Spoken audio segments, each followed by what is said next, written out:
For all of the non-autistics in the room, Monster Hunter is a beloved monster hunting media franchise from Japan, with a long and complex history spanning many mainline entries, and somehow even more spin-offs that have been playable in nearly every way possible.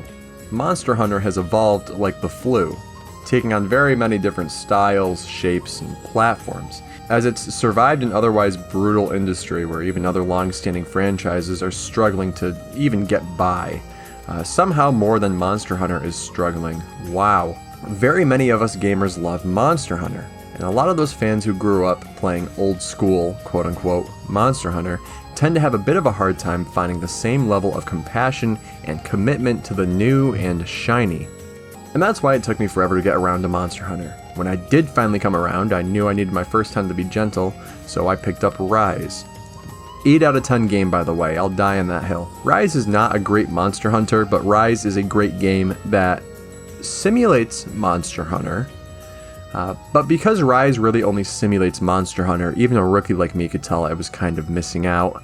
I messed around with some other entries before making a very long pit stop for 2 games in particular. And one of them, the one I've obsessed with, more than the other since I found it 2 years ago now, is Monster Hunter 2, DOS. Why they call it DOS is beyond me, but that's the official title, so I'm gonna have to deal with it. Maybe I'm a fake fan who wasn't playing at the height of its popularity, but there was a dry period, I would say like somewhere between 7 and 12 years, where DOS kind of got washed beneath all of these other new and exciting entries that were coming along. And given where Monster Hunter is as a franchise today, I think general interest in DOS has never been more relevant in terms of seeking out a pure, honest-to-God Monster Hunter experience. So why am I doing all this? Well, on February 16th, 2026, DOS will be celebrating its 20th birthday, just before Resident Evil Requiem's launch and my girlfriend's birthday. Anyway, beyond celebrating its 20th anniversary, I feel that Monster Hunter DOS has potential to make a niche comeback. It's unlike any other Monster Hunter I've ever played, both in its presentation and its depth of mechanics. I think it's come a long way since fan servers brought its online play back to life just a couple years ago. And what I really want for this game is for it to be on the upward climb here, where maybe it's still niche and it's not really something most fans seek out, but imagine if the public lobby was hitting its 1,500 player cap. Imagine if it even got to 1/15th of that. Wow, that would make me happy. Worst case, this goes down like the Titanfall video, where it's a bit of a Spectrum festival, but at least I can do my part to, or at least try to, help commemorate and even go as far to immortalize a legendary, I mean truly, a legendary game as far as my game tastes go. It's rare that I like something this much. So whether you're here for a little bit of learning, or you're interested, or you need help getting set up and playing as soon as possible, then I'm your man. That's right, I'm Jake. There will be a detailed guide built into the back end of this video that will get any old idiot up and running on Monster Hunter DOS on platforms such as PS2, PC, and Android, with cross-platform functionality and online mode on all of them. I have 3 characters from my days on Monster Hunter DOS across all 3 platforms, so I wrote up a helpful guide anyone can skip to get yourself set up no matter the platform or your experience. So let's get into it.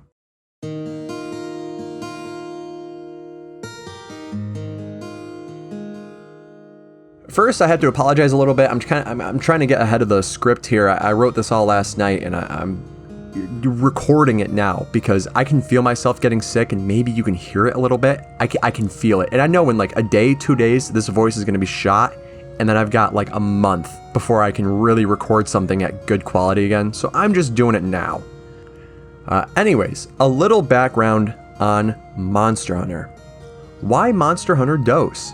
I want to turn this around and discuss the perks of playing old school Monster Hunter as opposed to the current age of it in general, and then go into the perks of choosing Monster Hunter 2 DOS specifically. I'm sorry, I keep writing it as Monster Hunter 2 DOS. I'm going to say one or the other. What makes Monster Hunter great in general? While Monster Hunter has grown pretty generous in terms of being this traditional hunting, gathering game with levels of boundary and realism to create friction, the series has also become pretty progressive in terms of difficulty. The difficulty of a game like 2 versus a game like Rise is night and day. I love every iteration of Monster Hunter except for Wilds right now. I'm waiting for that version, that Iceborne. But I've put like maybe 100 more hours into Rise than I've put into Monster Hunter DOS. A game like Rise is great because it has this way of cutting down on the sheer amount of work that you typically already have to put into these kinds of games without really making it feel like it lacks the overall spirit necessary to be a compelling Monster Hunter. It follows many of the new conventions previously established in the world, and even goes as far to expand on some of these new mechanics, while still mixing it up and introducing ideas of its own to make it just feel that much snappier, smoother, Astroglide. I think Rise used to be a fringe release in terms of what it meant to experience this new generation of Monster Hunter. I've seen a couple of comments on how every entry seemingly just plays itself for you more than last time. Of course, this criticism is true of Rise, very true, but it's also come an extremely long way since March of 2021. Case in point, Wilds, being basically unfinished and unchallenging, put Rise in a better position than it was in even just a couple of years ago, where the 2022 title update pushed it from something that was fun, good, and easy to something much more challenging and engaging than it used to be. Take that and combine it with it officially releasing on every platform outside of the Switch in 2023, and you have a prominent Monster Hunter grind machine available to basically anyone with a console. Even though the game is much faster and flashier than entries before, the introduction of Master Rank and its new mechanics brought it back in line with this high-risk, high-reward formula that the series was known for. Except this time, the rewards have never, quite literally, never been better or more abundant. But I feel the game becomes a lot riskier to match that. Sunbreak can be kind of a get-good moment for a lot of people who might misunderstand what Monster Hunter is all about. That was me. But even if Sunbreak is a semi-perfect evolution of an already imperfect game, the formula was so good that the title update never really changed what Rise was all about.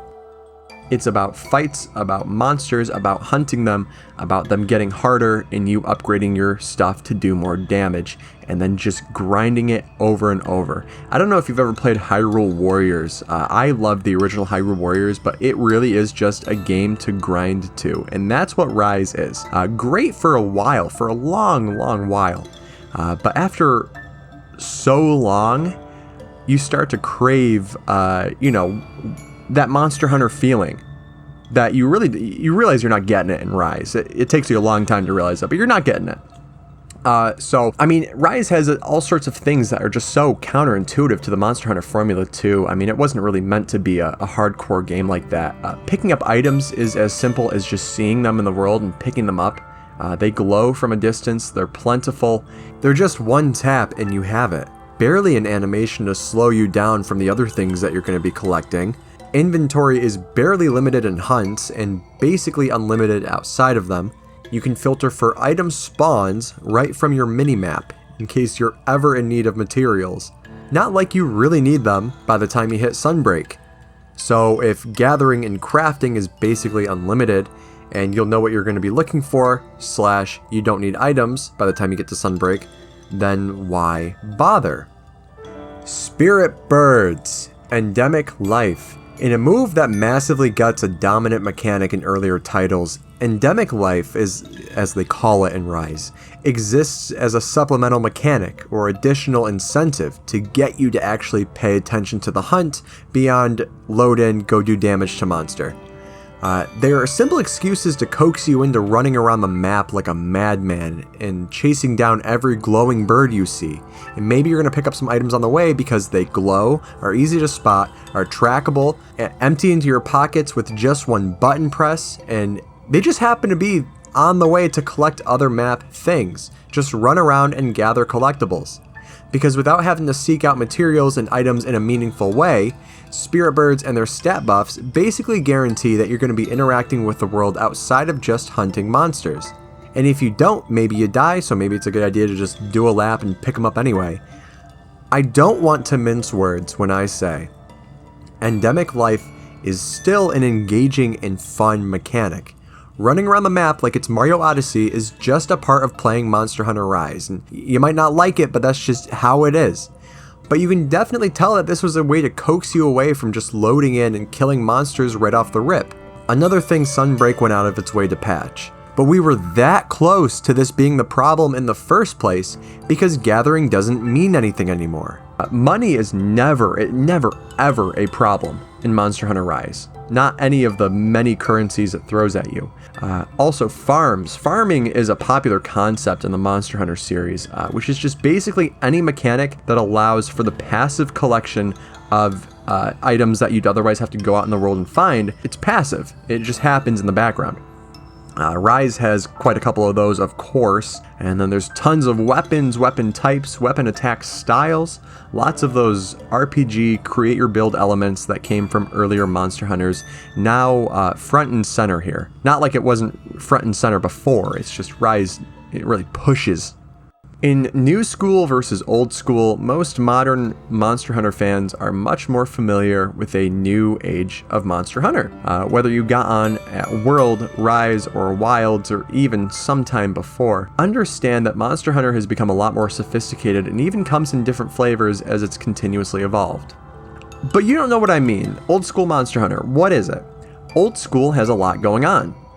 While you can look at Monster Hunter through the lens of an action RPG and say, hey, they're all classified as action RPGs, old school is a lot more like a hunting, gathering life simulator.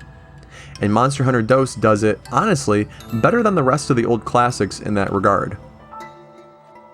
Now, the beaten path into old gen Monster Hunter from a new gen entry point can go anywhere for any person, if it goes anywhere at all. I'm not here to say whether or not you should play any particular game. But even disregarding the depth and the value of gameplay as rudimentary as DOS, there is still so much to this game, so much to work towards, that I just can't put this one down.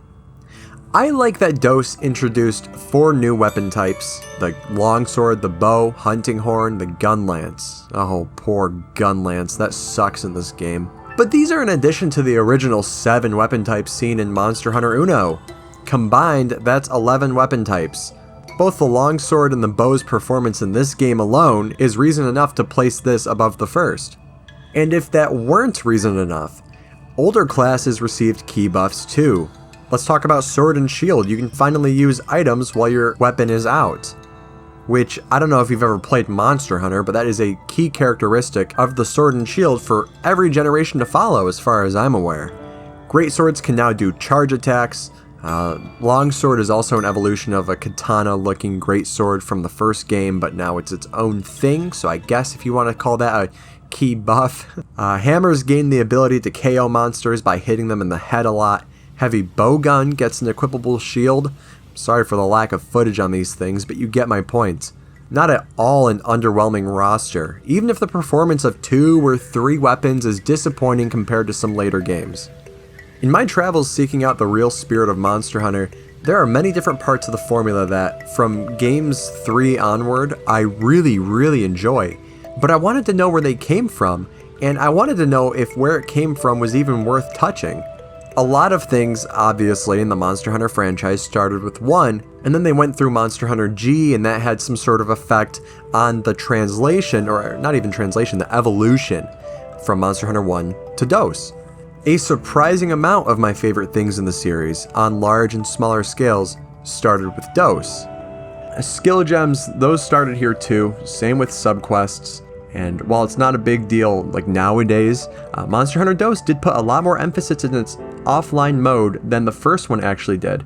So rather than it being something you just kind of participate in while you're preparing your character for online play, it's actually something worth your time, as well as the online mode. Jumbo Village is the new location for your offline home village, but you can expand and upgrade it as you complete quests there.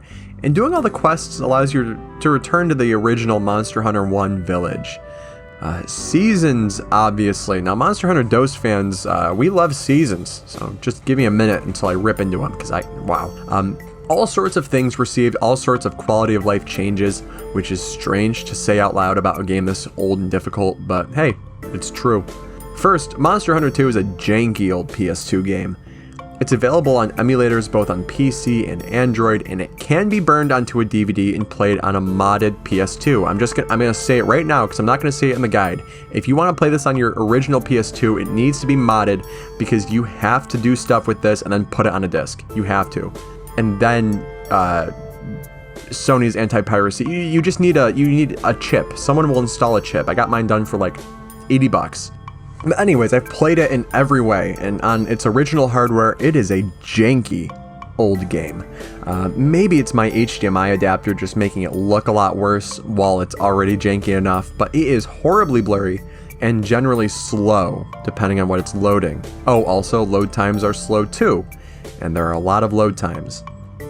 But outside of these factors, this game is a lot easier, and I'd say even more enjoyable on an emulator of some kind. There is still some jank to be passed down as part of the game itself, even if the emulator does alleviate a lot of the issues playing it natively presents, which we'll get to down the line. That's just what this game is, a PS2 game.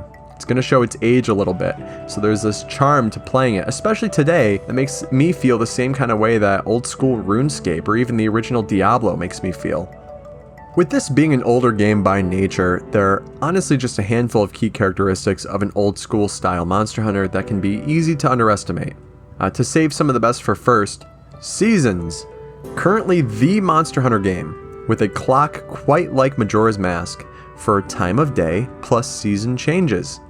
Seasons make moderate enough adjustments to the game that affects how it feels drastically as compared to when you go to a Monster Hunter game without them. And we're going to get into that a little bit more as to why this is so good. But seasons make just small enough changes to monster spawns, spawn points, monster behavior, what areas are available, what monsters are available, rain, shine, whether or not honey is abundant or lacking this season, what kind of effects you're going to get from meals, so on and so forth.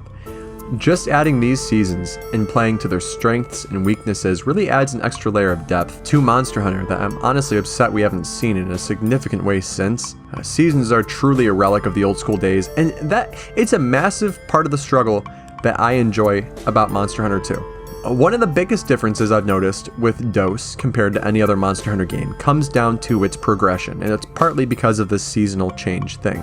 In most games, and probably every game after DOS, to my knowledge, progression has become a simple task to understand.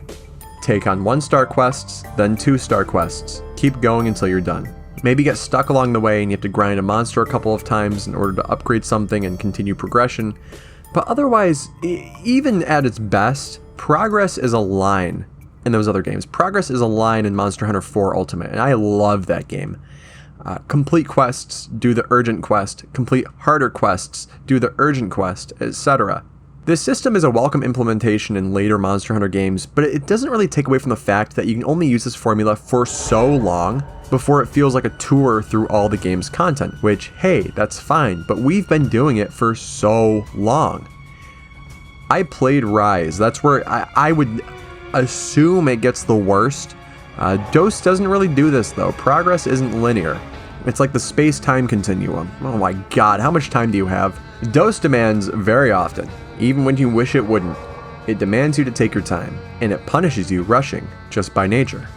Outside of hunting, the regular checklist progression system isn't so clear. There are still key quests and stars, but gone are distinct tiers of levels and monsters. Instead, quests are based on either the areas unlocked/available, depending on the season, and the monsters unlocked/available depending on the season. Sometimes you'll miss out on an opportunity to hunt a monster you need to progress simply because you weren't ready to hunt when it was around, and now that you're back it's gone for the season, meaning you have to wait until it comes back into the rotation. At the same time, some key progression is also tied to delivering materials or hunting monsters for an NPC in offline mode so that your town can expand. So again, miss the window where you can get a conga pelt and you're going to have to find something else to do in the meantime.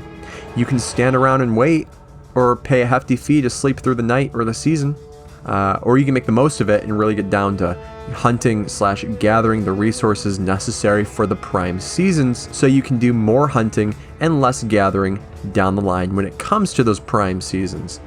And that one simple alteration to progression completely changes how you approach this game from a Monster Hunter perspective, because it's one of the many ways in which it attempts to simulate the different inconveniences of real life. To expand on this point, healing and movement in combat is one of those inconveniences. How about you Dark Souls players out there? The difference between Dark Souls 1 and its healing in place as compared to Dark Souls 3, where combat is a little more fluid and nuanced, it's a similar story here if it were to go a little farther. Being unable to move while healing, or unable to roll in any direction, completely changes how you have to approach combat. Encounters must be handled with a healthy dose of caution, and you're not unfamiliar with this if you've come from a different Monster Hunter, but even just a barely adequate player like myself will get caught up and plowed by monsters that I'm competent around otherwise, because I let my guard down. Combat in Monster Hunter 2 can play for or against you in the blink of an eye. Fights that were going good are suddenly over before I know it. It's much easier to get overrun by monsters off screen even when you're locked in.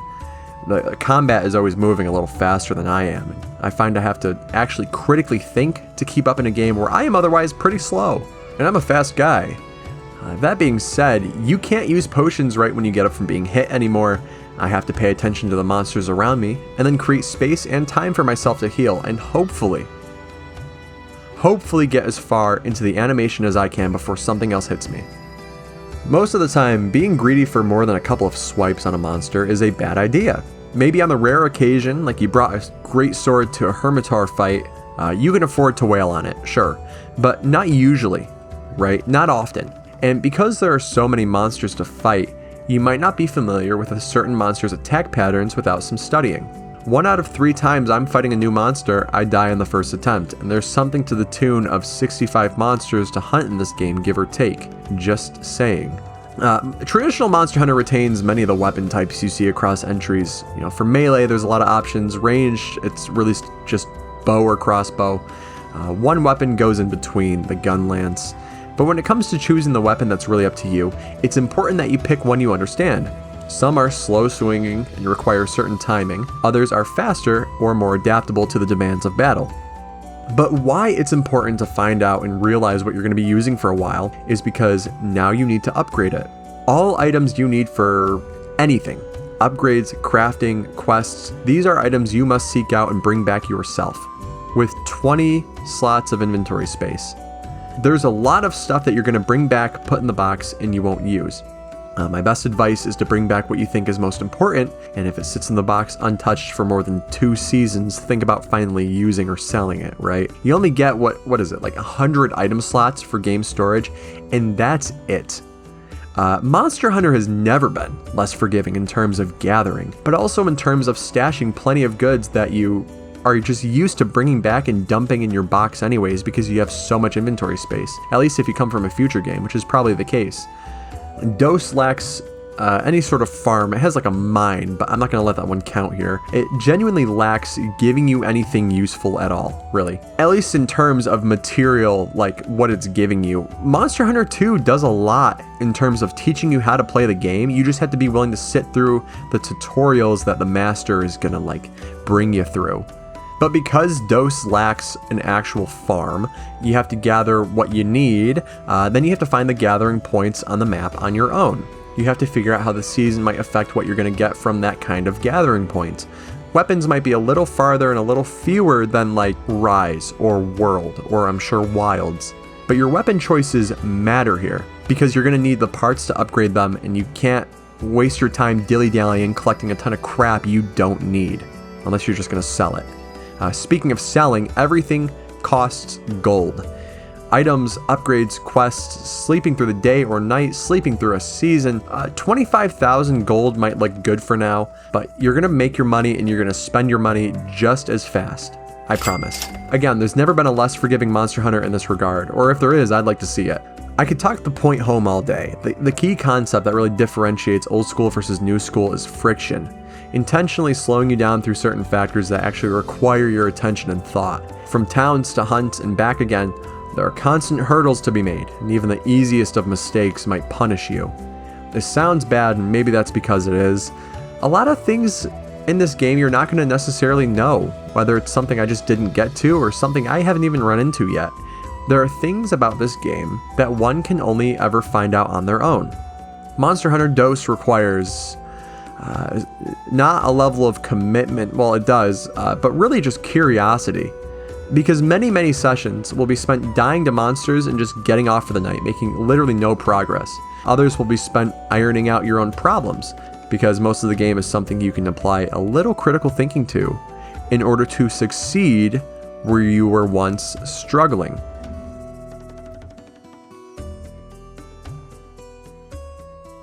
Moving on to part DOS, what does it look like without all the words?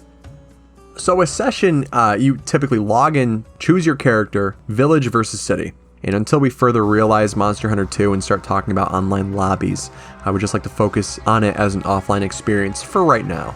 Load into your village or town, take your time. Check upgrade progress at the blacksmith, check for quests you can take on, empty your very limited backpack space.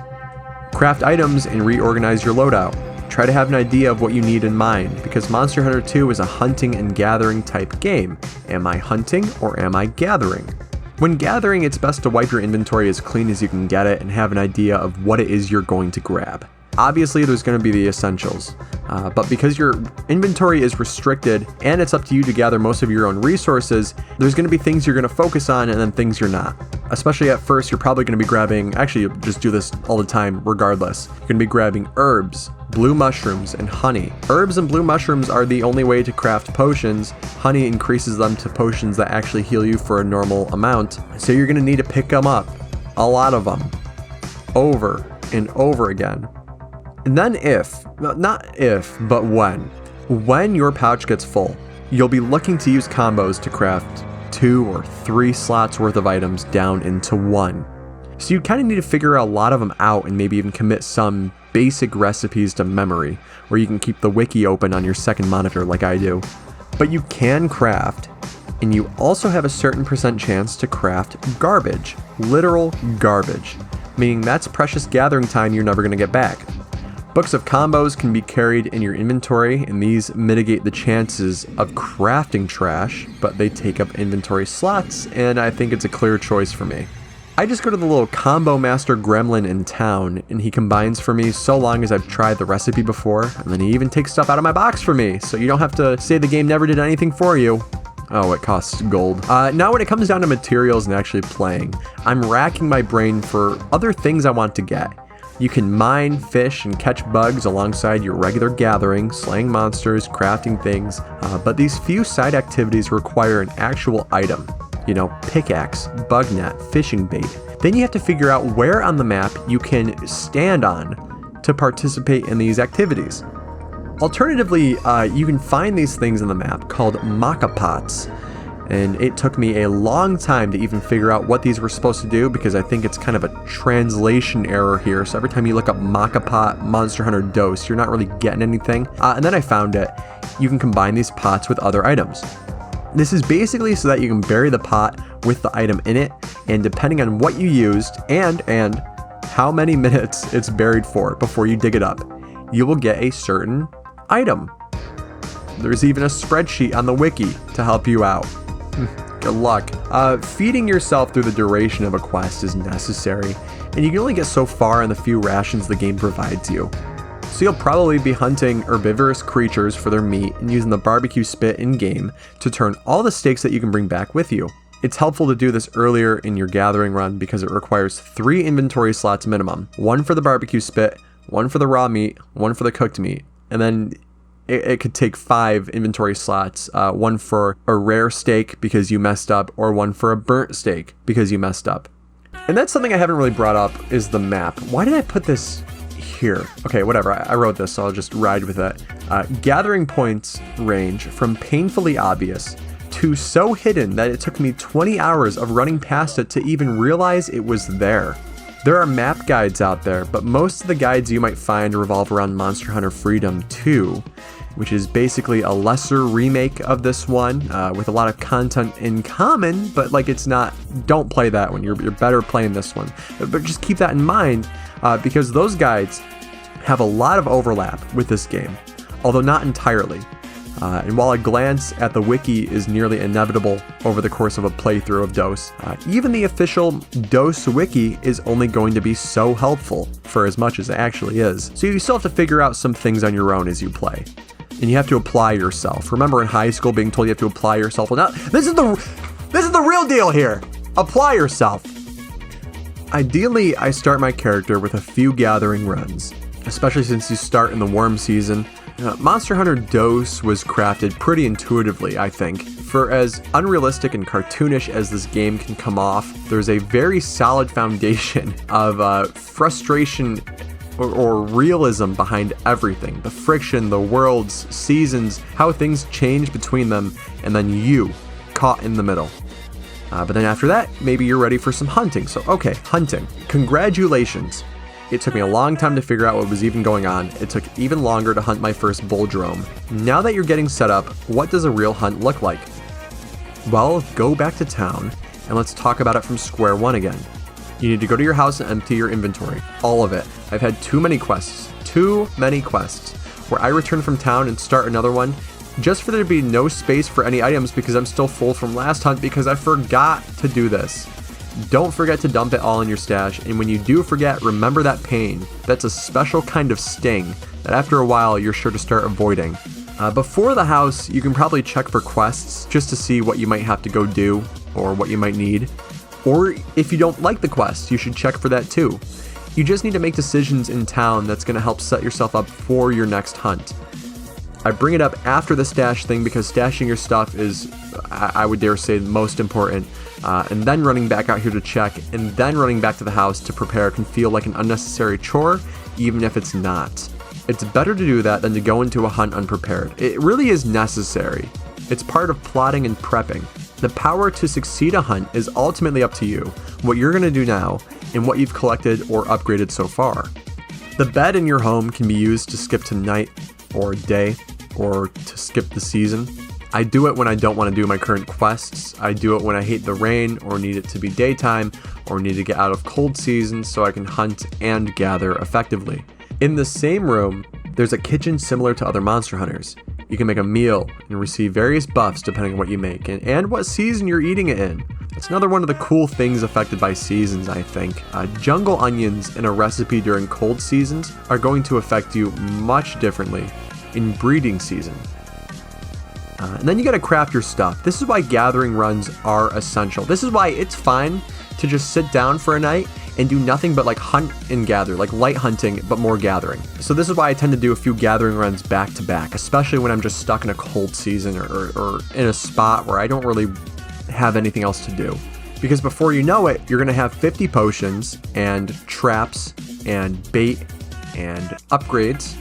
That'll be more than enough for you to just hunt for the next season or two. So you don't have to do all that gathering anyway. Upgrade your stuff too, or find out why you can't. What item do you need? Do you know where you can get it? The planning stage can help line up headshots, so to speak. A really well executed plan can kill 2 or 3 birds with one quest, which is what you should be looking to do when you can. In terms of armor, you do have, like in any typical Monster Hunter game, these stats that different armor pieces have that can stack as you focus on your build, and you're going to need to look for different things based on your playstyle and the weapon you're using. This is also where looking things up is helpful, but will only get you so far because it's probably just a forum post where someone asked this question about Monster Hunter Freedom 2. So I can't be helpful. I can't be helpful, but the wiki will help you. It'll tell you what things mean. You can figure it out for yourself. I believe in you. But now you want to hunt, so pick up a monster quest and go. Sometimes a hunt isn't too different from a gathering run, and sometimes it is. I feel like nowadays when I'm throwing a Velocidrome, it's the easiest, like go in and kick the shit out of it, just 5 minutes, you know? But when it wants me to hunt like a Kuyaku, and it's warm season, and I'm low on honey and herbs, so I either have to seek the monster out first, and then do some gathering after it runs off the first time, or I'll avoid it altogether and just do it up front. Sometimes I need to top my potions off or get more meat, so I'll do that too. The first aid meds and the rations they give you in the supply box, they are okay safety nets to help preserve your actual material stash of supplies, but they don't get you very far at all. It's okay to make some pit stops for some helpful resources in order to better prepare for the fight to come, and you should be doing this. Don't let the time crunch bully you. What do you have, like 50 minutes, I think, maybe an hour if it's generous, but sometimes just don't lose sight of it, because you still have to take the time to help yourself. Monster Hunter has always been about the joy of discovery, so I'm not going to go over monster types or attack patterns or anything. Honestly, I think you're going to be a lot better off experiencing that for yourself or with friends, which is why I don't want to lose focus on here. If Monster Hunter 2 isn't selling itself as a solo game, then you can play with online friends and strangers alike. But it's worth getting comfortable playing offline or solo anyway, because that's probably what you're going to want to be starting with, even in online mode. Anyway, I'm losing the plot here. You're on a hunt, you've gathered what you need, you're ready. What next? Find the monster. Now you should do one thing. Use the paintball to mark it and don't miss. Second, you should be watching its attacks and learning from it, especially if you aren't familiar with the monster's moveset, because it's just best to poke around and play at an arm's reach until you become comfortable with recognizing some of its animations and its exhaustion windows. Yes, a standard of the Monster Hunter formula. Monsters can either become enraged or exhausted as they fight. This is to help emulate, fight and flight instincts as it applies to your overall experience hunting real living creatures. If the creature's been beaten, it runs off, or I'm beaten, what now? When a creature runs off, this is obviously a great time to reset, craft things, gather if need be, but usually you're just going to sharpen your weapon, top up in health and stamina, and chase it. If and when you get your ass handed to you, running between sections, or even if you're lucky enough to get knocked into another section when you need it most, that can be a great way to give yourself some breathing room. Low on potions, sleep at camp to replenish health. If you're really struggling, and this is solo only, but if you're really struggling to make significant progress in this game and you keep losing all of your motivation to play it because you feel like you can't even learn it, I recommend save states and offline only play. Honestly, as a matter of fact, I offer some of the ways I've personally enhanced my experience in offline play in my emulation guide. You can't tweak or save state your game like this in online because it does a lot more than just break your connection. But honestly, Monster Hunter 2 should be putting up with a bad time to make a fun one. If you're not having fun, like if it's not feeling good when you win, just go ahead and use save states as you learn the game. Just be careful, because I've had, every now and then, save states are not a replacement for actual saving to the memory card. I just want to put that right out there. Don't use that instead of saving. You should be doing both at the same time. In this game specifically, there's a rare save state glitch where when I load it, it doesn't allow me to save to the memory card at all when you get back into town. So all your progress since last save can be lost after a hunt if you're unlucky, which is just why it's wise to be careful how you play it. Use your save states. I wouldn't go heavy-handed with it. Just give yourself the edge where you need it, and don't push it into a boundary where it's unnecessary. Ultimately, Monster Hunter DOS is about experiencing the original formula from the ground floor in a way that's much more worth it than simply playing Monster Hunter 1. It's a slow game, and it's meant to be slow. I came right from Monster Hunter Rise when I first played DOS, and it was brutal. You have a lot to learn. That's part of the magic that kept this extraordinarily niche game alive for 20 years. Now that we've gotten to the online section, let's just talk about online. This part's going to be much more straightforward, but there's another side of Monster Hunter DOS that's locked behind its online functionality. This content alone can be worth playing Monster Hunter 2 online, and further, online play is easily worth it on its own, but you could actually play nearly exclusively online these days, using private servers and lobbies. In the guide section, I'm going to show you how to connect to the official Monster Hunter old school servers, but for now, I'd like to highlight some of the additional functionalities of online mode, just so you really know what you're getting into. You might not understand the very real significance behind DOS's online mode. Even though it's hosted on a fan server, the oldest Monster Hunter games that still, to our day and age, support online play are Monster Hunter World and the Switch port of Generations Ultimate. So 2018 and 2018. 2006. You see what I mean? I must state up front, certain things are not allowed in online mode because it will break the game.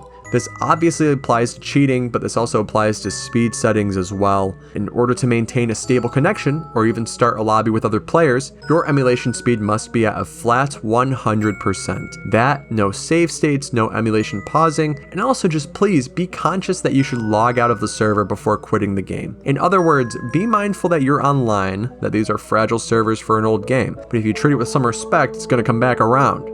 So DOS's servers were taken down some time ago. Actually, let me look this up real quick. Okay, they closed June 30th, 2011. That is a long time ago. So some folks over at mholdschool.com put together servers for the original Monster Hunter 1, 2, and G.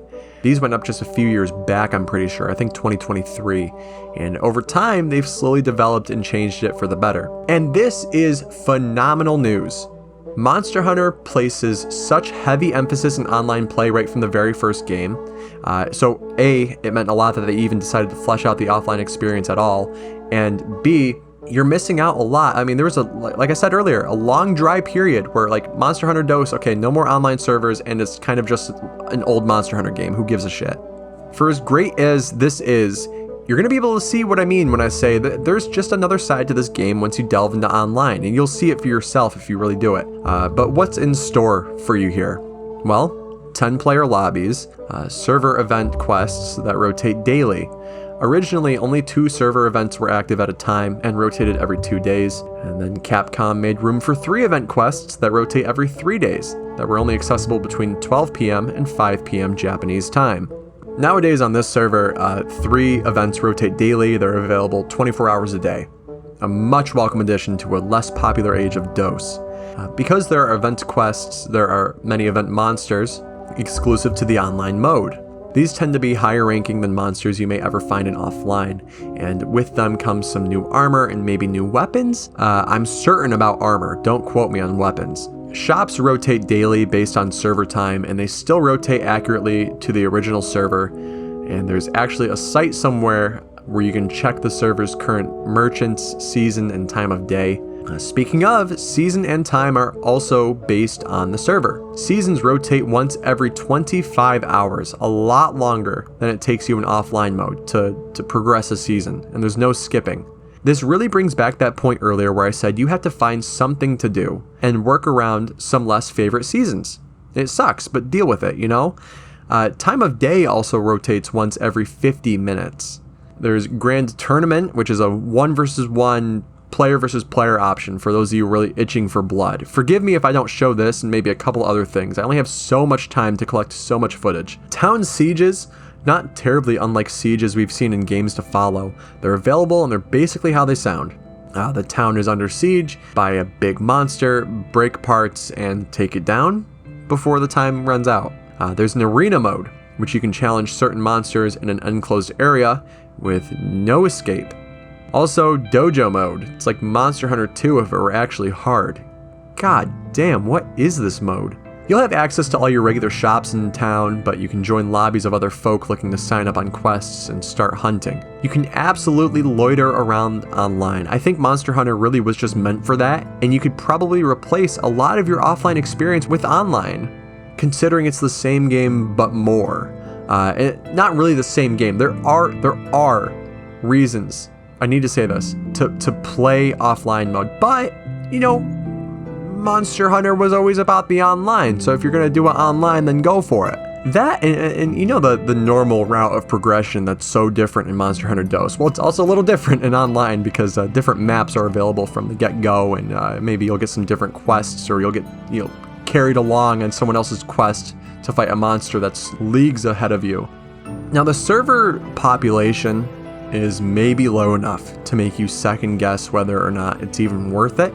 But I've never found a lobby with less than 8 other people in it at any given time. And usually I'm seeing numbers of like 20 to, I mean, on a good day, like 50. Okay, I think I just made that one up. I don't think I've ever seen 50 people. Or maybe I didn't. I don't know. You get my point.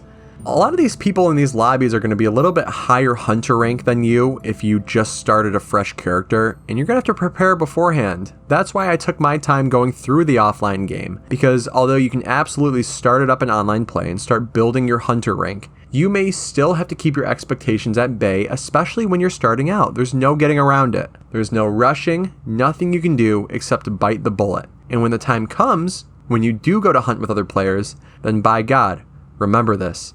Best mistake of your life. Anyways, we've been talking a long time here, and that's a lot of what I had to say about Monster Hunter 2. I would say something a little more in-depth, but let's just do the guide.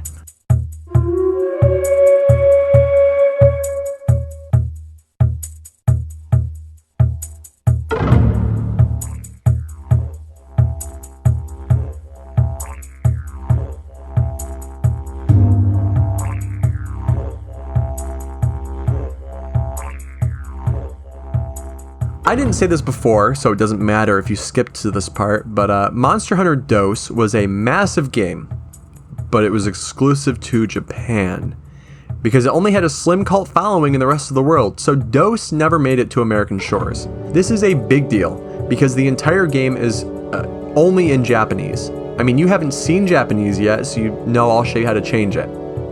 First, I'll scrounge together all the resources I can, all in the description, and I'm going to try to make it as straightforward as possible, but if I glaze over something, or you don't really know what I'm doing, time to turn your own brain on and figure it out, please. As long as we can agree on that, let's continue.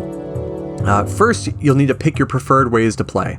Monster Hunter DOS can be played on one of two ways, natively or emulated, and in terms of emulation, you have choices. But let's go over getting the game and getting it to run on a PS2, because chances are you won't do this.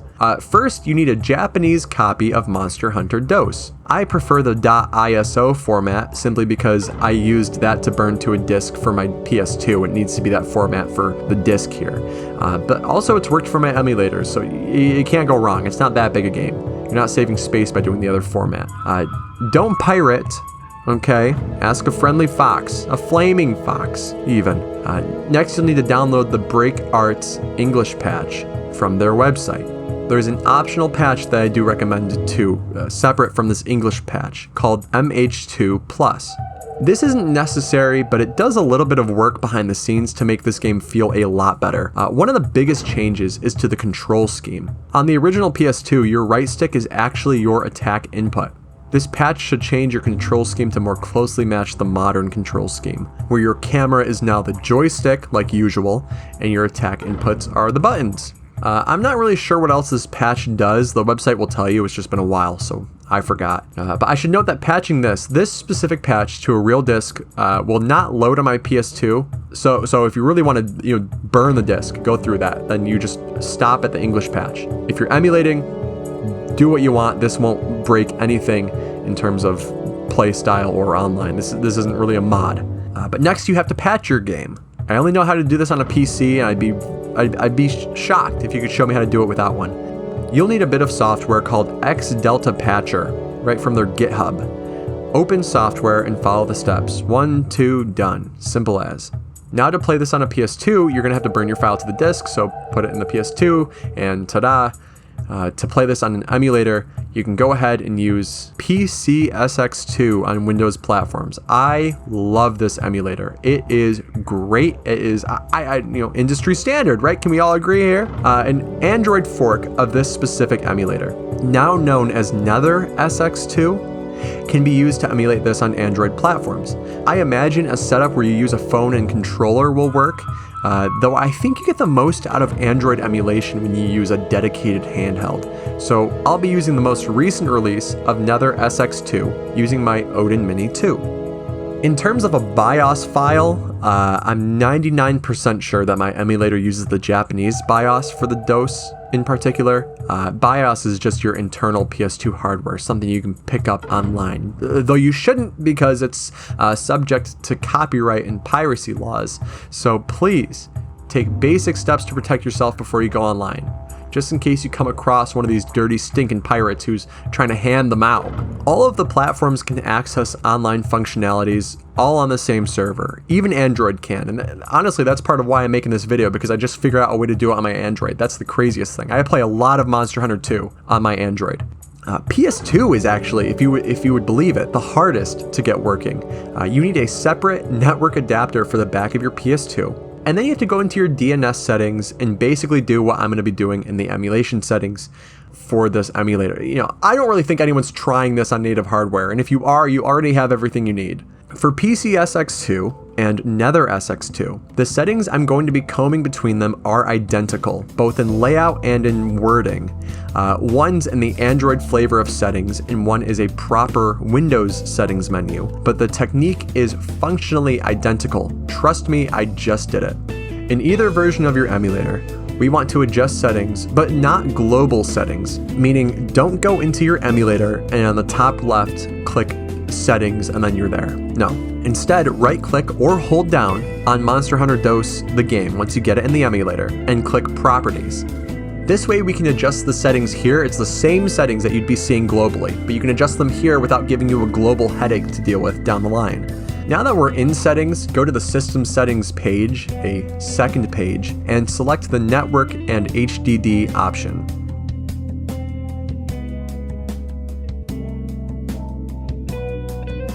On Ethernet, check to make sure it's enabled, then switch the Ethernet device type to sockets. Make sure Ethernet device is what you want, whether it's Wi-Fi, Ethernet, VPN, auto is just fine. On DNS line 1 and 2, switch them to manual. If you're on Android, you are all done. You won't be able to manually configure your DNS, but everything will work and you can just continue to the next step. If you're on Windows, change DNS line 1 to the numbers on screen. One additional feature for Windows, you can use text chat, and this game offers an on-screen keyboard. But if you want to use the real keyboard, you need to be willing to disable your hotkeys. And you have to go to controllers, go to your USB port 1, and select HID keyboard to enable the use of your keyboard. But then you have to go delete your hotkeys.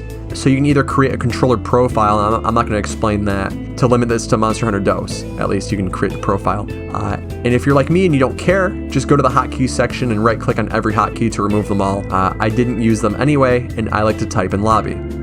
Now that both Windows and Android are up to speed, we can boot the game. Start DOS, and you're going to go through some scenes. If it's your first character, you might be required to create a character, save, and maybe even format a memory card if it's your first time ever using this emulator. But regardless of whether or not it makes you do that first, you want to get to this main menu here. Scroll down to Network Options. On this screen, select Add/Edit Connection Setting. You'll be met with a disclaimer, hit Yes. If it asks you to create a net file, go for it. Now that we're in the settings menu, we're nearly there. We just need to change our DNS settings. So go to Add Setting, save to your preferred memory card. You're now editing your network settings, press right to continue. It'll ask for hardware for an internet connection. Now, if you get stuck on this page because there is no hardware, you likely edited your emulator settings globally like I told you not to, and if you go into the game properties and check that Ethernet is enabled and it's not, then unsubscribe. Seriously, what did I tell you? Otherwise, hardware is probably going to be the only option available, so select it. Press right, click OK. It's now asking for an ID and password for connection, just hit not required. Press right. It's asking about IP address, just hit auto. Press right again. This step is important. This is asking if you want to change your DNS settings. Yes, we do. Select manual, press right. Change the primary DNS to the one I read earlier that I'll read now, 34.75.107.68. You can leave the secondary DNS blank. Press right again, press the corresponding button to save your settings. It'll ask if you want to test your connection, so you just better give it a shot. And you should be returned to the main network settings page. Go ahead and exit to the main menu. Congrats! Online works now. Just one more step, I'm afraid, and this is an important one. If you choose your character and go online, you're going to have to log into the server. Go ahead and register an account. You just need a user and a password, but listen to me, especially if you're not using a real keyboard. Keep it simple, stupid. I made my first login and password way too hard because I thought just put it in once and it'll keep me logged in. No, you'll have to type it in every time you log into online. So make it as easy as you can on yourself. I had to re-register my account because the first one was such a pain in the ass. And yay, you made it to online. Look at that. This is part 6. This is just the enhancement part. It's a lot simpler. If you're still here and you're setting up the game for the first time, and this is only for emulation, well, there are some enhancements to consider when it comes to crafting a better experience for you. A true purist would tell you that any of these things are unorthodox, and I think it's true, but I put nearly 30 hours into my PS2 character without any other tweaking or modding before switching to emulation. So as far as purism goes, I got a healthy dose of the pure experience. You have my blessing to not do that if you want. I should note that changing anything here that directly conflicts with online ground rules is a no-go for reasons I've explained. But say you're in offline mode, maybe on the go on your Android or at home on your PC. Whatever the case, here's some changes I made to my solo offline play along the way. Naturally, go into your game's emulator settings again.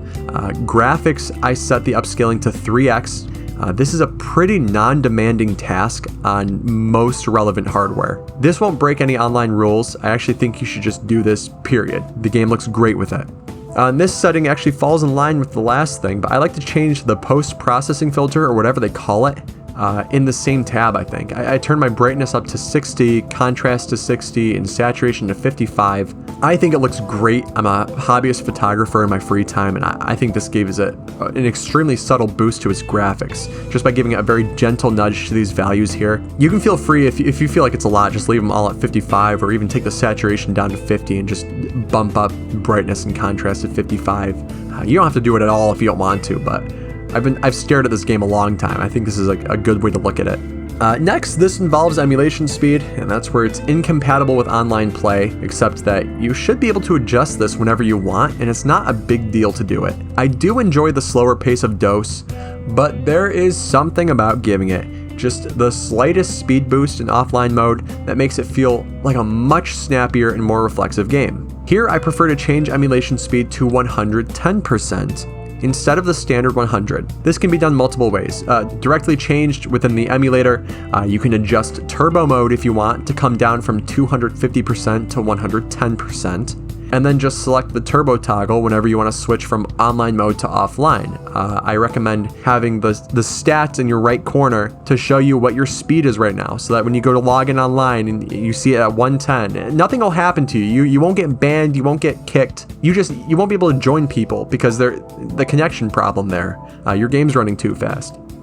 But otherwise, I feel like it is a very snappy, clean way to experience this still old, challenging Monster Hunter. And that's all the love I can give you, really. If you stuck around, then wow, thank you. I don't even know what to say. I could give you a little speech, but I think everyone else left by now.